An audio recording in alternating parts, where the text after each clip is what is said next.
Well, we got a little cultural rankum here for dysfunctional franchises. And so, like, for especially after week one, when we see a lot of dysfunction happening early in the season, it's really fun to talk about this. So, we have a whole little graphic here where we can show you what our favorite top five dysfunctional franchises are. Yeah. So we've got a ranking system of Browns, who have like this history of like Deshaun Watson drafting 8 quarterbacks in the draft. The owner saying like we don't even want to draft Shador Sanders. A lot of dysfunction going on around there. They even tried to grab a bunch of Packers guys exactly like years ago to try to fix their dysfunction. A lot of those guys are gone now. We got the Cowboys and Jerry Jones, who has tons of dysfunction and just does whatever he feels like doing. The Dolphins, who are terrible too. So we have this list of top five guys. Do you guys want to maybe talk about these teams and figure out like which of these teams right now really looks like the most dysfunctional team in the NFL? Or maybe someone overtakes the Browns, possibly. Yeah. Right? Could the Can Cowboys overtake the Browns? Because Jerry's like on a roll. You know Can what the I'm Dolphins saying? overtake the Browns? They might not even have anyone left on their team after the next game. That's the big one. Can I just say, like, Mike McDaniels is my favorite coach in the NFL. He's so entertaining. I know he's going to lose his job. Please, somebody hire him and put a mic in front of him because he's the best. But yeah, he's going to lose his job. The Dolphins look like they're absolutely toast. Now, to be fair, let's kind of compartmentalize that. That's the top five right now, as we see it right now. Yep. And then it's weighted kind of like over the last 25 years. Like right now, here's our top five, but we kind of have to take in history to kind of move guys up, which is, I think, maybe why the Cowboys is still ahead of the Dolphins right now. The Dolphins right now are an absolute mess, but I think the Cowboys, are a little bit more erratically a mess. And then you got the Bears, of course, who are on the up, but still an absolute mess, and the Saints. So, Dave, tell us, because Dave was more about putting the Bears on this list than me and Doug were. So, like, Dave, Chief, tell me why you think they should be on this list.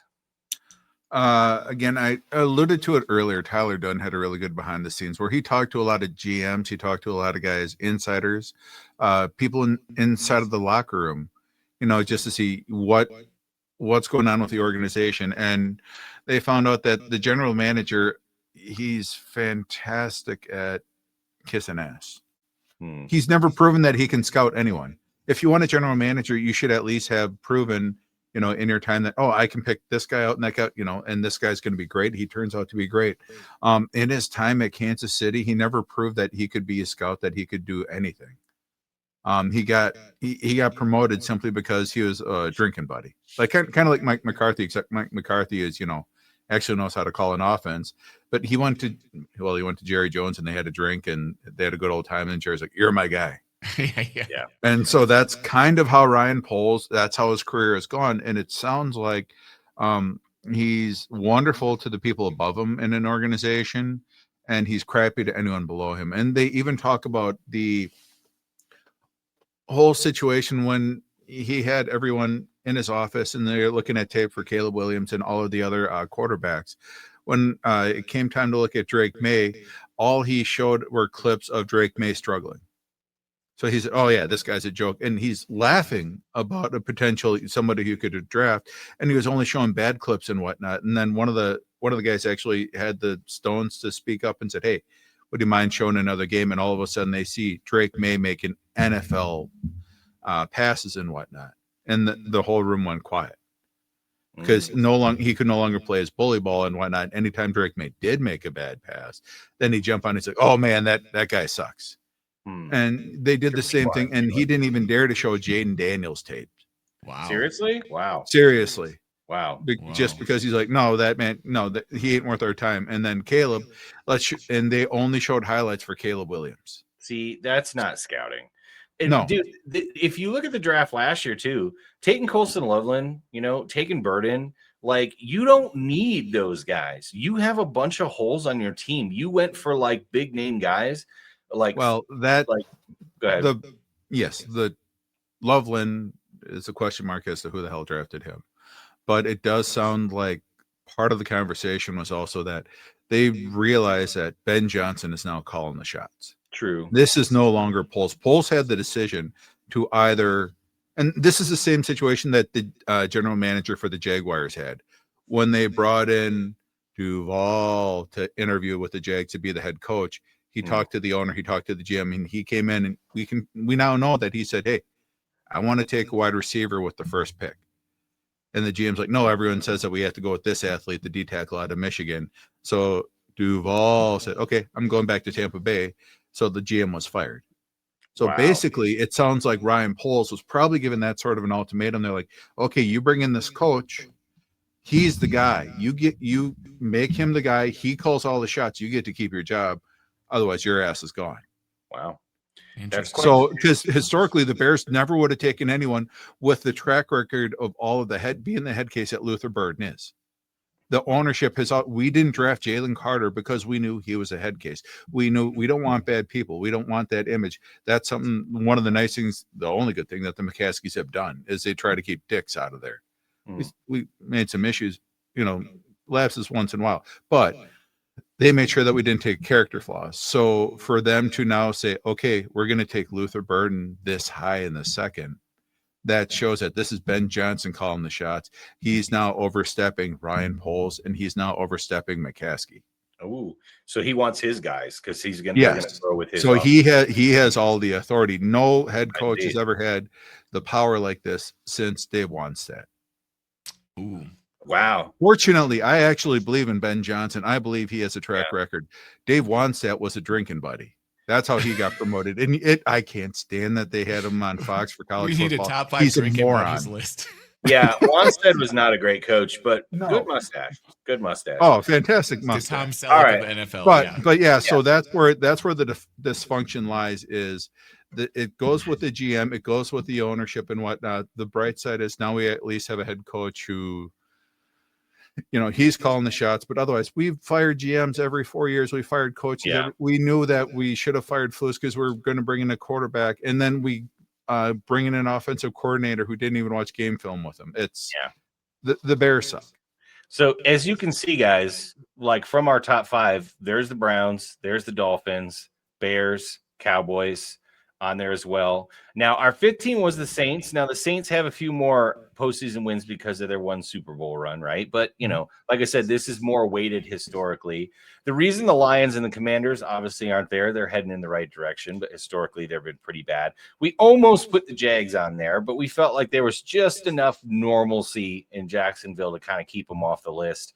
And the Raiders, they've been to a Super Bowl. They seem like they've turned it around. They almost made the list for us, but it seems like they're kind of heading in the right direction. So the Browns are doing well, but they're still the Browns. I'll believe it when I see it, right? The Dolphins are an absolute dumpster fire right now. Haven't won a playoff game in 20 years. Like, come on, guys.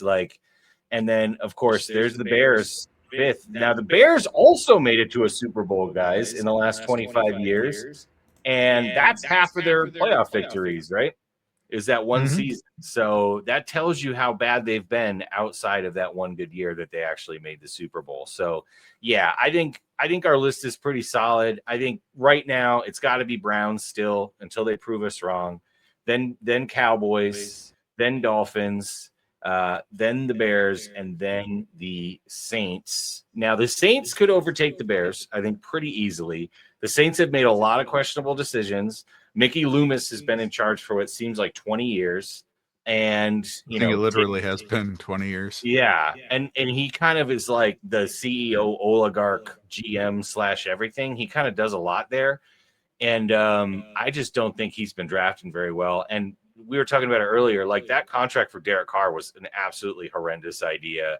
Their cap hit the last 4 years has been an absolute nightmare. Like, I don't know what he's Kamara. Yeah, what are they doing? Like, it just makes no sense. Like, if you're in cap hell, you should be a playoff team. You shouldn't be winning 4 games and be in cap hell. Do you know what I mean? Like, they're doing it all wrong. So, yeah, I think the Saints might move up this list pretty quickly. But, it's just kind of interesting to see because we did kind of talk about this list, and then we looked at playoff wins since 2000, and pretty much all our teams were there.